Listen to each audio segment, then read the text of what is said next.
Waksingi ulen nang lakba matam oibana mi ayamba ayingba ngakthoknaba makal makha kayagi athaba firo sizinaduna ayingba ngakthoknaba honanari. Ningthamthagi matamda mi ayambana yamna thawsabidaba adubu yamnadi maru oiba ama hairagadi skin care ni. Miyoibagi unsa asi ingsilakpa matamda chekhaiba kangsilakpa amadi masagi laifam thokpa isingi chang hantharakduna unsada khudong chadaba kaya mayoknahali. Ningthamthagi matamda unsa karamna ngak selaga thamgani haibagi matangda Times of India pauchena piba report amana hai.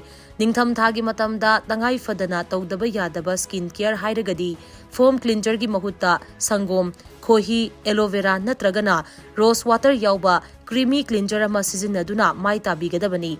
Masina miyoibagi unsa si tanaw hanbata natana marek thokpa kokhanba ngami haidi.